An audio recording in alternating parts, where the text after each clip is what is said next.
Hello friends, today I will discuss the lecture 4 of signal system. In the previous lecture we have discussed the operations on continuous time signals and discrete time signals and their various types also. In today's lecture I will discuss the classification of signals. This classification will be valid for continuous time signal as well as for discrete time signals. So ये जो classification है हमारे वो t के लिए भी valid है और n के लिए भी वैलिड है. ठीक है. Now first classification is real and complex signal. So what is real signals? Real signals means there is only real part, there is no physically non existing imaginary part. So suppose real signal is my xt, and what is complex signal? If in real signal I add physically non-existing imaginary part, then this will become complex signal. Okay, so real signal is just like a signal we have discussed in the previous lectures. But now what about complex signal? Suppose I take some operations. Suppose I want to calculate mod of the complex signal, then we know that under root x square plus y square. Conjugate, we know that in place of j we have to put minus j, or minus j we have to put plus j. Okay, now what is z into z conjugate, or you can say what is the multiplication of complex signal and conjugate of the complex signals? You can see here, this is your z is equal to x plus jy, and z conjugate is x minus jy. So a plus b into a minus b. So a square minus b square. But here with b there is a sign minus j. So j square is already minus 1. So it will become x square plus y square. So z into z conjugate will become mod of z ka square. Okay. Now this is all about the real and complex signal, but we know that there is a lots of feature of complex signal which we will study or we studied in mathematics, but from signal point of view we required only this amount of concept. Okay, now next signal is deterministic and random signal. So first I will cover the theoretical type of signal, or you can say small types of signal like real and complex, deterministic and random, causal and non-causal, analog and digital. Then I will move to main signals like even odd, periodic, non-periodic. Okay, और आपको ध्यान ये भी रखना है कि main signals में से ही even odd, periodic, non periodic में से ज्यादा क्वेश्चन एग्जाम में आते हैं. ठीक है, और जो स्टार्टिंग के सिग्नल हैं वो आपके सिर्फ और सिर्फ रेफरेंस के लिए हैं. Okay, what is deterministic and random signal? Deterministic signal means we can know the exact value for future times at present point of time. मतलब हम फ्यूचर वैल्यू को एग्जैक्टली प्रेडिक्ट कर सकते हैं in case of deterministic signal, but in case of random signal we can only predict the future value. हम exactly नहीं बता सकते कि क्या होगी फ्यूचर वैल्यू. तो अगर हमें कोई एग्जैक्टली बताना है डिटरमिनिस्टिक के केस में, तो ऑब्वियस सी बात है deterministic signal have well defined mathematical equation. उन्हीं इक्वेशन का यूज करके हम एग्जैक्ट वैल्यू बता सकते हैं फ्यूचर की. बट रैंडम में ऐसा कुछ नहीं होता. अगर मैं सिंपल एग्जांपल की बात करूं डेली लाइफ से, तो डिटरमिनिस्टिक मींस आप एग्जैक्ट वैल्यू जो बता सकते हो फ्यूचर की. ओके, जैसे आज मैं बोलूं कि कल वेडनेसडे है, तो ये बिल्कुल 100% श्योर है. मैं आज खड़ा होकर ये बोल सकता हूं कि कल वेडनेसडे है, इसमें कोई चेंज नहीं हो सकता. ये बिल्कुल ट्रू वैल्यू है मेरी. ठीक है, बट रैंडम सिग्नल क्या है आपका? Only you can predict. ठीक है, जैसे सपोज करो मैं आपका लेक्चर ले रहा हूं, बाहर से कोई नॉइज आ जाए, उस नॉइज की इंटेंसिटी क्या होगी, वो नॉइज कितनी ज्यादा होगी, या कोई बाहर कोई बात कर रहा है तो कितना बात कर रहा है, हमें कितना डिस्टर्ब करेगा, हम प्रेडिक्ट नहीं कर सकते हम उन चीजों को एग्जैक्टली नहीं बोल सकते. We can only predict. शायद ये टाइम है तो ये टाइम पे कुछ लोग नॉइज करते हैं, ये हो सकता है आपका, but we can only predict. हो सकता है नॉइज हो सकता है ना हो. तो ये होता है आपका रैंडम सिग्नल. तो best example is noise. Random signal का जो मेन एनालिसिस है हम लोग वो करते हैं कम्युनिकेशन सिस्टम में. Okay, in case of noise analysis. But अभी के लिए हमें सिर्फ इतना ही पता होना चाहिए कि what is deterministic signal and what is random signal. Now if I talk about next signal, that is causal and non-causal signal. In many books you find only these two classification, causal and non-causal. But actually में 3 classification होते हैं. एक होता है आपका causal, एक होता है anti-causal और एक होता है non-causal. Causal means you can say simple language में right sided signal. माने लेफ्ट साइड में सिग्नल 0 होगा, लेफ्ट साइड में कोई भी सिग्नल प्रेजेंट नहीं होगा. Anti-causal means only left sided signal, right side में सिग्नल का कोई भी पोर्शन प्रेजेंट नहीं होगा, यह आपका एंटी कॉजल होता है. Non causal means both sided, left side में भी प्रेजेंट होगा और राइट साइड में भी प्रेजेंट होगा, तो आपका क्या बन जाएगा? Non causal. Suppose if you want to define mathematically, तब क्या होगा आपका? xt should be 0 for t less than 0, causal. xt should be 0 for t greater than 0, obvious सी बात है, एंटी कॉजल. और xt not 0 for t greater और less than 0, और you can say xt present for both positive side and negative side, then it will B non causal. Okay, now next classification, you can say next theoretical classification is analogue and digital signal. Now आपको याद होगा हमने first lecture में continuous and discrete time signal पढ़ा था कि क्या होता है कंटिन्यूअस टाइम सिग्नल, कैसे उसको डिस्क्रीट टाइम सिग्नल में कन्वर्ट करते हैं. यहां हम बात कर रहे थे टाइम की. So when you talk about time, then there are 2 classification, continuous and discrete. But when you talk about amplitude, then there are 2 classification, analogue and digital. Means हम सब जानते हैं डिजिटल में सिर्फ 2 ही एम्पलीट्यूड हो सकते हैं आपके, आइदर 0 और 1, बट एनालॉग में बहुत सारे हो सकते हैं आपके. तो अगर आप एम्पलीट्यूड के रेस्पेक्ट में डिफरेंशिएशन करोगे तो 2 टाइप के सिग्नल होते हैं, एनालॉग एंड डिजिटल. और अगर आप टाइम के रेस्पेक्ट में करोगे तो अगेन 2 टाइप्स के होते हैं, कंटिन्यूअस एंड डिस्क्रीट. ओके, तो ये जो हमने शुरू के 4 सिग्नल पढ़े हैं, ये मेनली आपके रेफरेंस के लिए हैं, आपको सिर्फ पता होने चाहिए. इसमें से कोई ज्यादा खास न्यूमेरिकल आते नहीं है. अगर आ भी गया तो आप 1-8 मार्क्स का थ्योरिकल क्वेश्चन एक्सपेक्ट कर सकते हो. बट जो अब नेक्स्ट 3 सिग्नल्स हम पढ़ेंगे, even and odd, periodic and non-periodic, and energy and power signals, they are very much important from the numerical point of view. You can expect 2 marks question or 1 marks question in the examination. Okay, now so first of numerical type signals will be even and odd signal. पहले हम लोग इसका analysis करते हैं even and odd signal का. So what is even signal? xt अगर आपका x of minus t के इक्वल है तो सिग्नल विल बी इवन. और you can also show xn अगर आपका x of minus n के इक्वल है, then signal will be even. तो कहने का मतलब क्या है, ये जो सारे सिग्नल्स के हम प्रॉपर्टीज पढ़ रहे हैं, ये आपका कंटिन्यूअस के लिए भी वैलिड होगा एज वेल एज डिस्क्रीट के लिए भी वैलिड होगा. मैं बहुत जगह सिर्फ xt के टर्म्स पे लिखूंगा, बट आपको ये चीज ध्यान रखनी है कि ये चीजें डिस्क्रीट के लिए भी बिल्कुल वैलिड है. ठीक है, so xt is equal to x of minus t और xn is equal to x of minus n, then signal will be even. और what is odd signal? If xt is equal to minus x minus t, मतलब यहां पे extra एक minus sign आ गया आपका amplitude में. Time में तो माइनस आप कर ही रहे थे, लास्ट केस में भी, यहां आपका एम्पलीट्यूड में भी माइनस आ गया. और xn is equal to minus x minus n, then it will be your odd signal. Okay, अगर मैं आपको सिंपल से एग्जांपल दूं या सिंपल एग्जांपल कंसीडर करूं, तो ये आप फर्स्ट एग्जांपल देखिए इवन का. -2 से लेके +2 तक मेरा सिग्नल वेरी कर रहा है टाइम में, और कांस्टेंट एम्पलीट्यूड है, कुछ भी ले सकते हो आप, 1 2 3 जो आपकी इच्छा है amplitude. If I take x of minus t, what is minus t? We have studied the operations ना, time reversal operation in the first lecture. So what is x of minus T?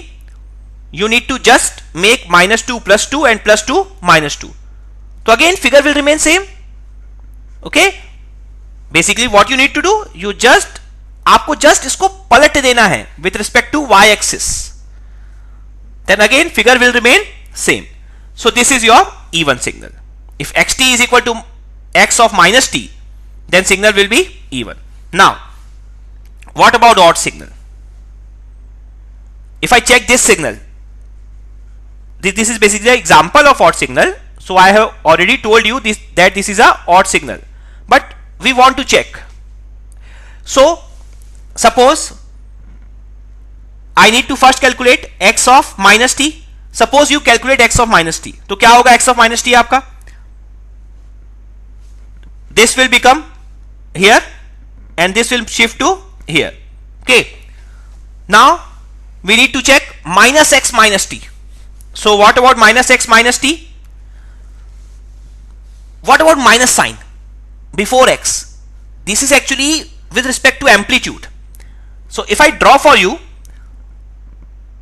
suppose if you want to make x of minus t, then this will become here and this will be shifted here. So 1 minus 1. Now this is equal to xt? No, this is not equal to xt. X of minus t is not equal to xt. That means this is not a even signal. Now next thing we can check whether it is equal to minus of xt, or you can say xt is equal to minus x minus t. So for that we need to calculate minus x minus t.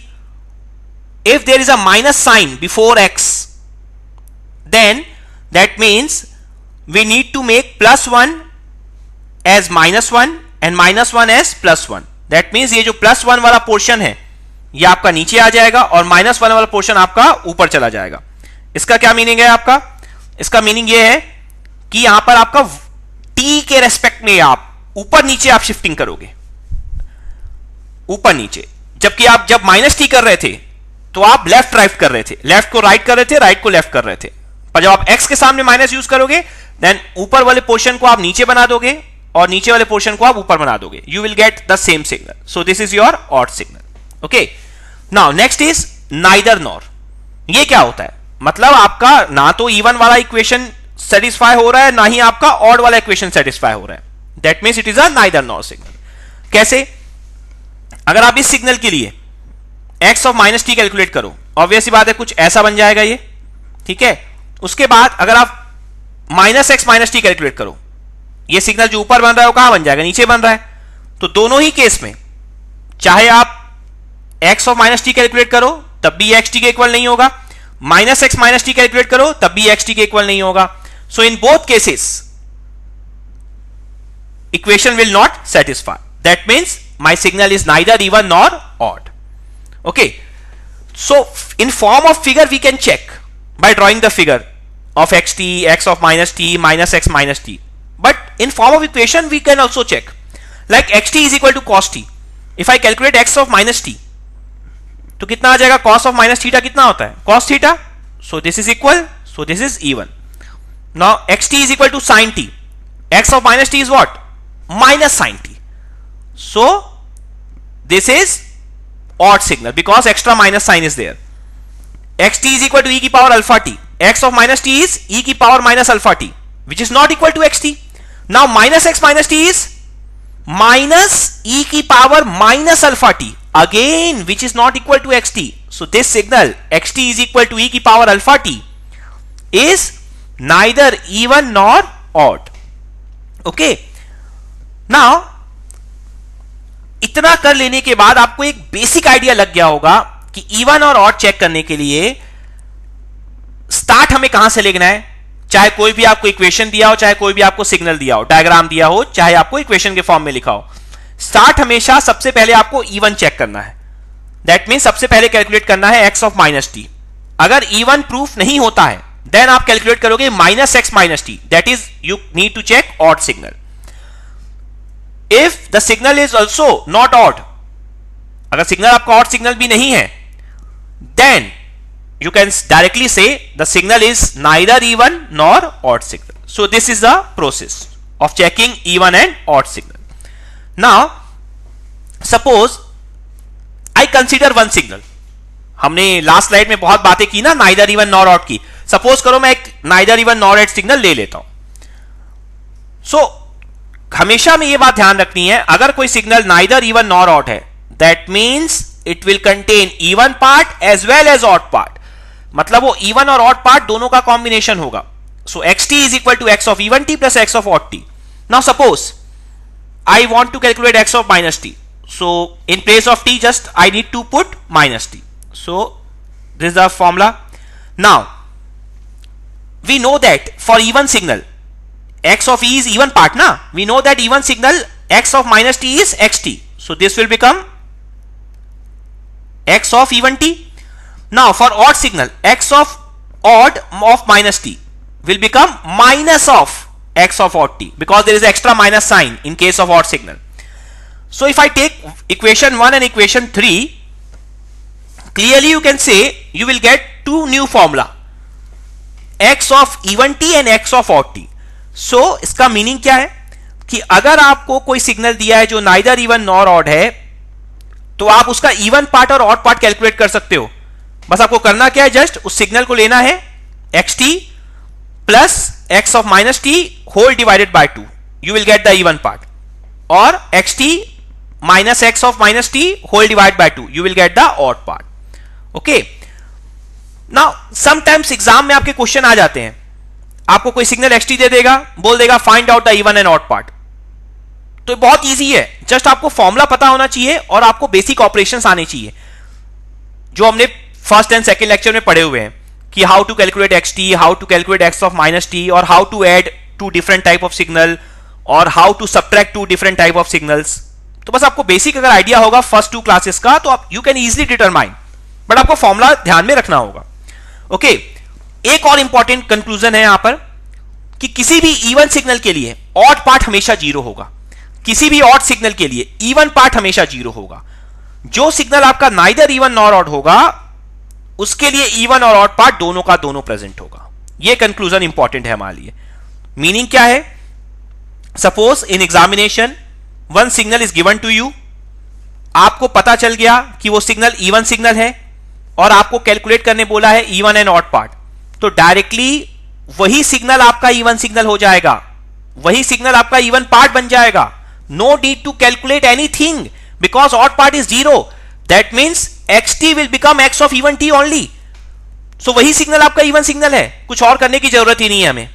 ठीक है, similarly example आपका odd के लिए हो जाएगा. Okay, now अगर मैं इन सिर्फ चीजों को क्लियर करने के लिए एग्जांपल लूं, सपोज करो मैं इवन और ऑड पार्ट निकालना चाहता हूं of ut. ut we know that we have studied in the first lecture. So what is ut? ut is unit step signal. Okay, now first we need to draw ut. So हमने draw कर लिया यहां पर. Now even part के लिए क्या क्या चाहिए, हमें ut चाहिए, u ऑफ माइनस t चाहिए, तो हमने u of minus t draw कर लिया. नाउ अगर मैं अब ut और u ऑफ माइनस t को अगर अब ऐड करूं और डिवाइड बाय 2 कर दूं, तो मुझे क्या मिल जाएगा, even part. So we can clearly see that ut is varies from 0 to infinite and u of minus t varies from 0 to minus infinite. अगर मैं दोनों को ऐड करता हूं, सो 0 टू इन्फिनाइट तक ut 1 है और 0 टू इन्फिनाइट तक u ऑफ माइनस t कितना है आपका, 0 है. सो 1 प्लस 0 कितना होता है, हम सबको पता है 1 होता है. सो 0 टू इन्फिनाइट तक आपने क्या ड्रॉ करोगे आप, 1. यहां 1/2 क्यों आ रहा है, क्योंकि होल डिवाइडेड बाय 2 था, वो हम बाद में डिस्कस करेंगे. Okay, now 0 to minus infinite तक ut कितना है आपका, 0 के पहले ut कितना है, 0 है, बट 0 के पहले u ऑफ माइनस t कितना है, 1. तो 1 प्लस 0 अगेन कितना आ जाएगा, 1 आ जाएगा. और होल डिवाइड बाय 2 अगर कर दूं तो आंसर क्या आ जाएगा, 1/2. तो आप क्लियरली देख सकते हो माइनस इन्फिनाइट से लेके प्लस इन्फिनाइट तक आपका ओवरऑल आंसर आ जाएगा 1, और होल डिवाइड बाय 2 करने के बाद आ जाएगा 1/2. क्लियरली आपका डीसी सिग्नल है, हमने फर्स्ट लेक्चर में पढ़ा हुआ है कि डीसी सिग्नल क्या होता है. For t is equal to minus infinite to plus infinite, if signal amplitude is constant then it is called DC signal. तो क्लियरली हो गया आपका ये डीसी सिग्नल है, इवन पार्ट. नाउ अगर आपको एक कॉन्सेप्ट याद होगा कि 0 पर ut कितना होता है आपका, u ऑफ 0 हाफ होता है, हमने फर्स्ट लेक्चर में डिस्कस किया था डिसकंटिन्यूटी. So u0 is 1/2. यहां पर u0 कितना होगा, फिर से 1/2 होगा u ऑफ माइनस t में भी. तो अगर आप ध्यान से अगर देखो यहां पर, आप जब ut और u ऑफ माइनस t कर रहे थे, तो आपने बिल्कुल ध्यान भी नहीं दिया कि 0 पर दोनों के दोनों प्रेजेंट हैं. अगर आप दोनों को 1 और 1 ले लेते तो 0 पर तो 2 हो जाता और बाकी सब जगह आपका 1 1 रहता.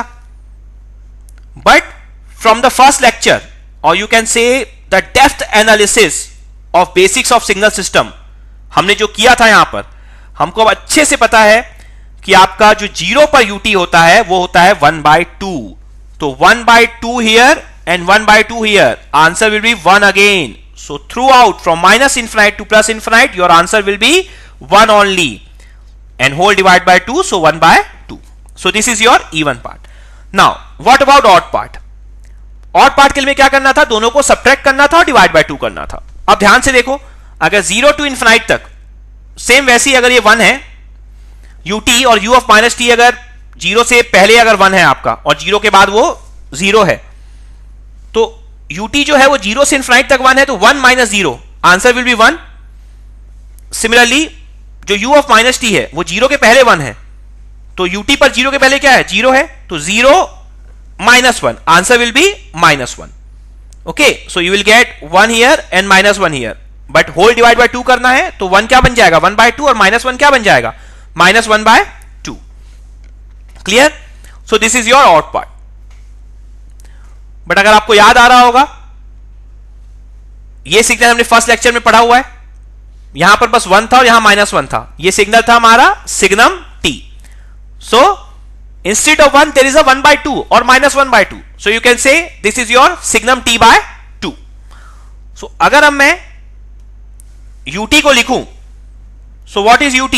ut is half which is a DC part plus signum t/2. So this is your even and this is your odd. So you can easily represent any signal in terms of even part and odd part. Okay, now suppose if I want to discuss the properties of even and odd signals, so first two properties तो हमें example से याद हो जानी चाहिए.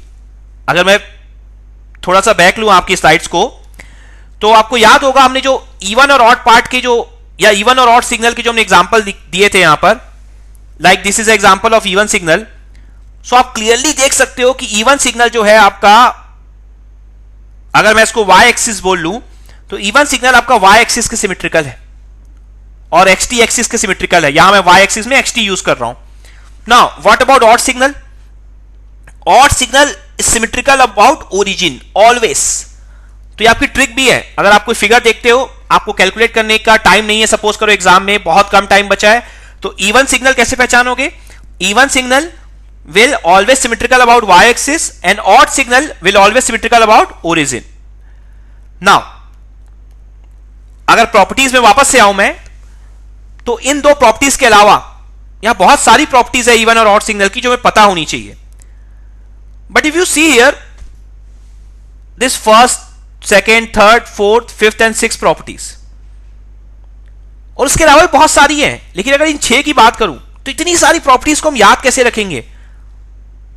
हमें हर चीज याद भी नहीं करनी है, क्योंकि अगर हम इतना सारा फॉर्मूला याद करने लगे तो हम बहुत सारी चीजें भूल भी सकते हैं, क्योंकि there is only one subject and there is only one topic, but there are 10 to 12 to 15 subject if you consider IS and get both. So इतने सारे सब्जेक्ट के इतने सारे फॉर्मूले याद रखना पॉसिबल नहीं है. सो हमें बहुत सारी चीजें बाय एनालिसिस दिमाग में रखनी है और बाय ट्रिक दिमाग में रखनी है. हमें उन्हें याद नहीं रखना है, हमें बस उसकी ट्रिक पता होनी चाहिए कि हम ट्रिक इस्तेमाल करें एग्जाम में और हमें वो फॉर्मूला याद आ जाए. तो अगर मैं यहां पर देखूं ध्यान से, suppose if I take even S plus and odd S minus. हम प्लस माइनस करते हैं ना एग्जाम में या कहीं पर भी, एडिशन एंड सब्ट्रैक्शन. तो मैं इवन को ऐसा सोच लेता हूं कि positive number and odd is a negative number. So suppose even plus even, कैसे याद रखोगे इसको? कोई दो सिग्नल दिए हैं, दोनों के दोनों आपके इवन हैं. So what will be the resultant signal? So suppose करो I want to calculate +2 and +3, answer will be +5. अगर आप दो पॉजिटिव नंबर को ऐड करोगे तो आंसर तो पॉजिटिव ही आएगा ना.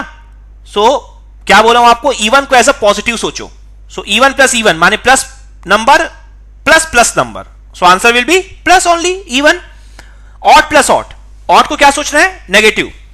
सो सपोज करो आप -2 -3 करते हो, आंसर कितना आएगा, -5. So odd plus odd, answer will be odd. Even plus odd अगर आप करते हो, बताओ अगर आप एक नेगेटिव नंबर और एक पॉजिटिव नंबर को ऐड करते हो तो आंसर क्या आएगा? सोचना पड़ रहा है. क्यों सोचना पड़ रहा है?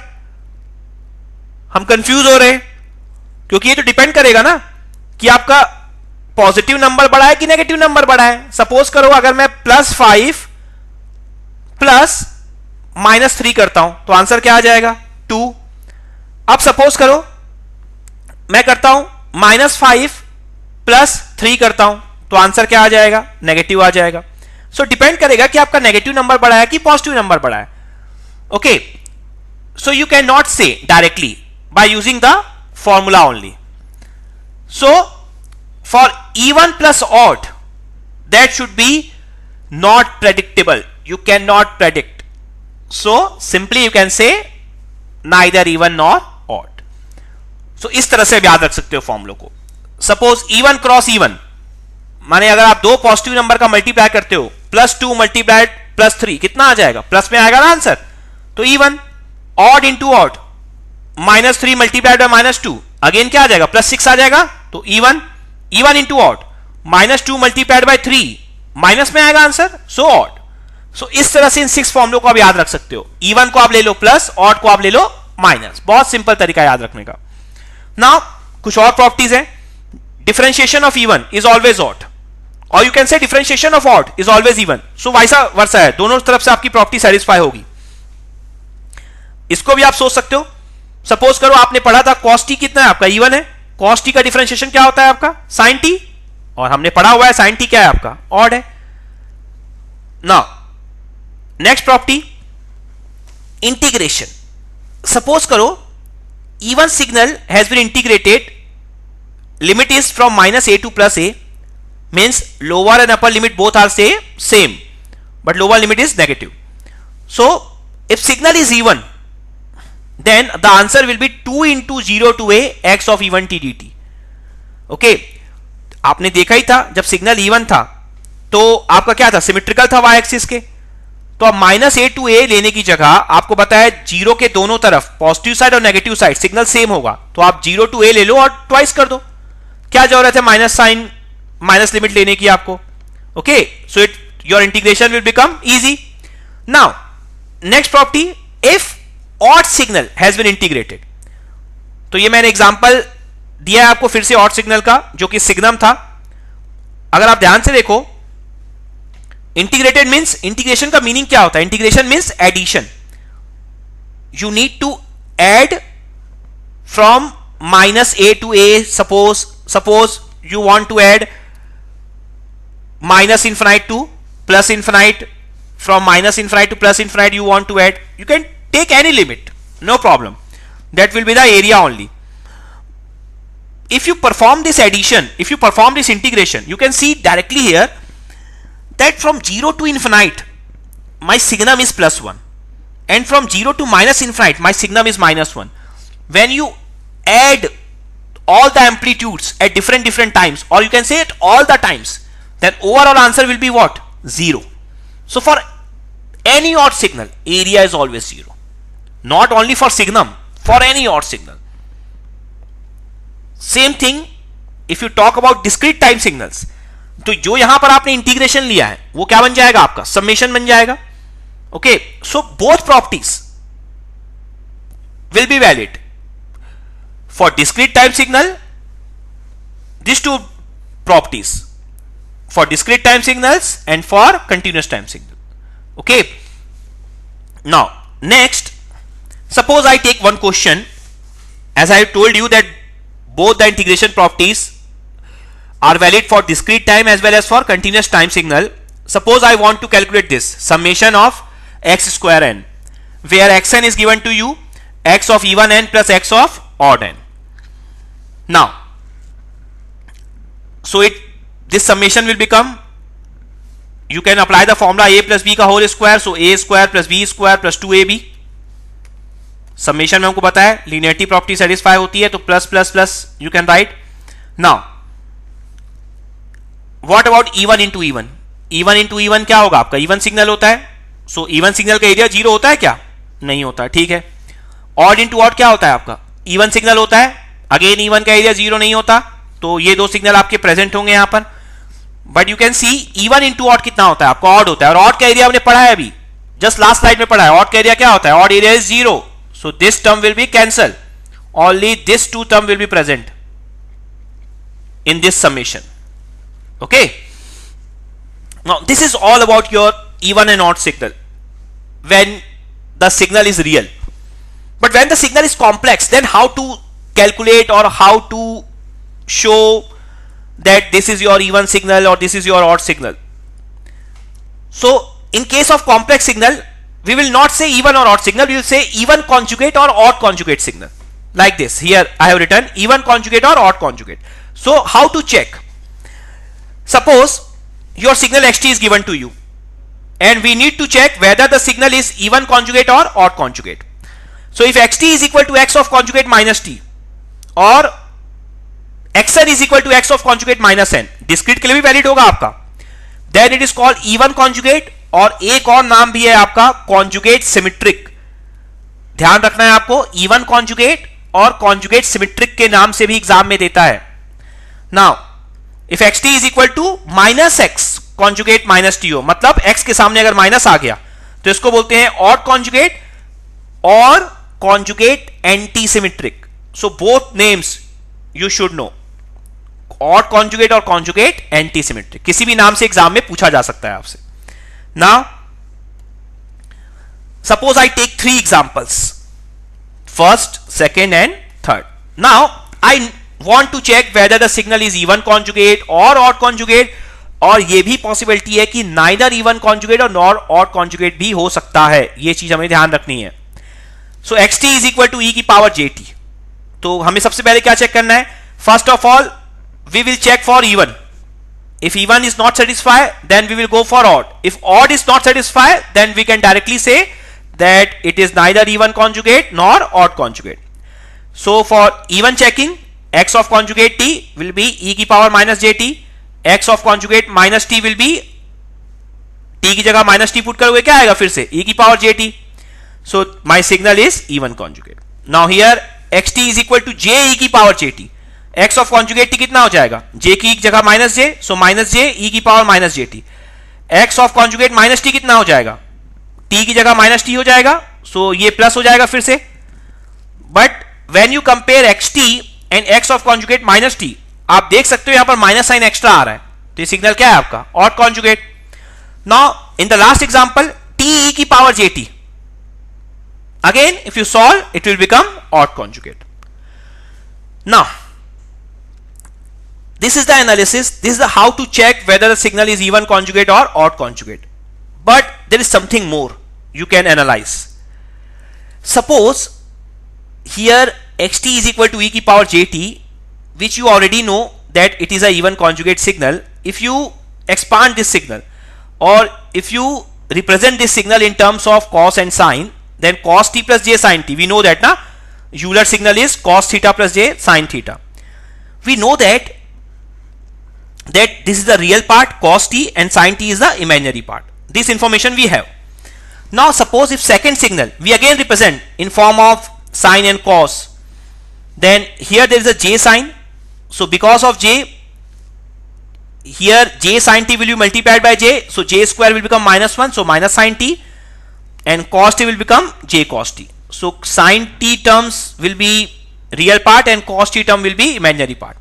Now what about t e की power jt? Simple, t cos t will be real part and t sin t will be imaginary part.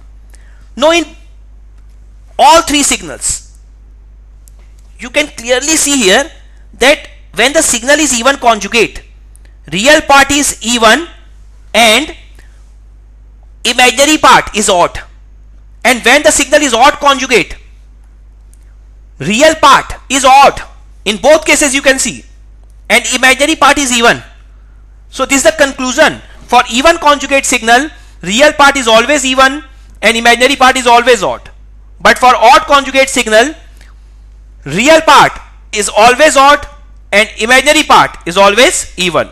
So इस तरह से भी क्वेश्चन पूछे जा सकते हैं एग्जाम में in 1 marks. ये एनालिसिस भी आपको क्लियर होना चाहिए. Okay, now suppose I take one xt signal which is neither even conjugate or not odd conjugate, जैसा हमने even और odd सिग्नल में किया था. तो ये क्या होगा आपका, ये कॉम्बिनेशन हो जाएगा even conjugate and odd conjugate parts का. Suppose if I calculate x of conjugate minus t, then this will become x of even conjugate minus t and x of odd conjugate minus t. Simply हमको t की जगह minus t put करना है और पूरे equation में हर एक part का कॉन्जुगेट ले लेना है. Now for even conjugate we know that for even signal x of conjugate minus t is always equal to xt. So this will become x of even conjugate t. For odd signal, x of conjugate minus t is become minus x of t. So this will become minus x of conjugate t. If we add and subtract equation 1 and 2, we will get the even conjugate part and odd conjugate part. Okay. So again, these two formulas are valid for continuous time signal as well as for discrete time signals. Okay. So this is all about your complex even conjugate and odd conjugate signals. Okay, if you want more questions on this part or more analysis, you can follow my class notes or you can also follow EIA study material. Or if you have any doubts, you can mail to us. Our email ID is eidelhi@gmail.com. Okay, thank you.